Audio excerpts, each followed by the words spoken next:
गुणरत्न सदावर्तेंनी एक म्हटलेलं आहे की राज ठाकरे हे संविधान विरोधी जाता आहेत, त्यामुळे त्यांच्या मोर्चाला परवानगी नाकारण्यात यावी आणि त्यांच्यावर कायदेशीर कारवाई करून त्यांना तुरुंगात टाकण्यात यावे। हे गुणवंत सदावर्ते हे देवेंद्र फडणवीस यांचे पाळीव पोपट आहेत अशी माझी माहिती आहे। त्या पोपटांकडे फार दुर्लक्ष करू नका। आप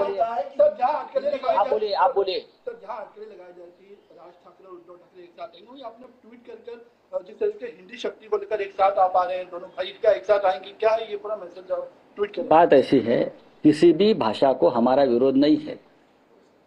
हम हिंदी का हमेशा सम्मान किया है, हमारे जैसे लोग हिंदी का हमेशा सम्मान करते हैं। हमारा पूरा राष्ट्र का जो काम चलता है, मेरे जैसे लोग हैं हमारे पार्टी के, वो हिंदी में करते हैं।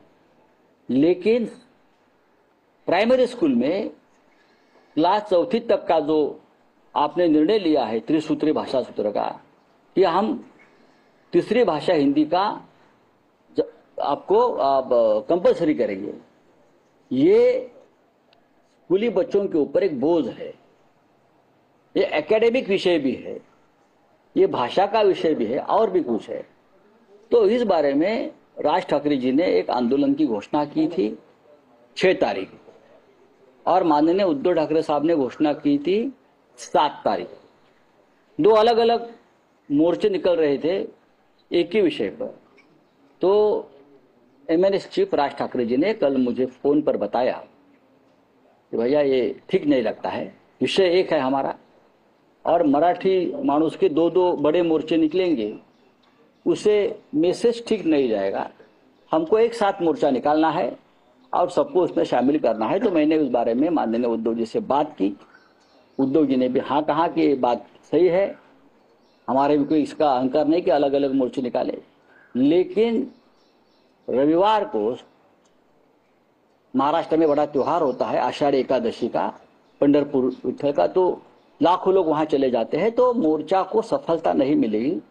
तो आप राज ठाकरे जी से पूछिए कि क्या हम डेट बदल सकते हैं। एक तो आप 7 तारीख में शामिल हो जाइए, नहीं तो हम 5 तारीख को करेंगे। तो राज ठाकरे जी ने कहा कि ठीक है हम 5 तारीख को करेंगे। अभी हम दोनों मिलकर, शिवसेना एंड एमएनएस दोनों मिलकर 5 तारीख को इस बारे में हमारा आंदोलन शुरू करेंगे। सर अमित शाह ने कहा है कि हिंदी भाषा किसी का दुश्मन नहीं हो सकता, क्योंकि महाराष्ट्र में शक्ति। देखो, अमित शाह ही महाराष्ट्र के दुश्मन है। अमित शाह को सब जिस व्यक्ति ने बाला साहब ठाकरे जी की शिवसेना को इस प्रकार से तोड़ा है, चुनाव आयोग और सुप्रीम कोर्ट में हाथ में लेकर, वो महाराष्ट्र का दुश्मन है। उनकी बात हम क्यों सुननी चाहिए? हम उनकी बात नहीं सुनेंगे। सर जिस तरीके से देखें आरएसएस की तरफ से बयान आया, 50 साल पूरे हो गए थे इमरजेंसी को, वही आरएसएस कह रहा है कि जो समिति जिन्होंने इमरजेंसी लगाई अब वही कॉन्स्टिट्यूशन की कॉपी लेके घूम रहे हैं, उनको माफी मांगना चाहिए भारतीय जनता से। बाला साहेब देवरस ने इंदिरा गांधी जी की इमरजेंसी को पूरा समर्थन दिया था, वो पूरा डॉक्यूमेंट सामने है। इंदिरा गांधी ने संविधान के अधीन रहकर इमरजेंसी लागू की, जैसी आज अनडिक्लेयर्ड इमरजेंसी, अघोषित इमरजेंसी वैसी नहीं थी।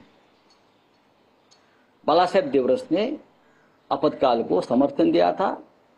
या अगर किसी को उसके डॉक्यूमेंट चाहिए तो मेरे पास है, मैं उनको दे सकता हूँ। विलास शिंदे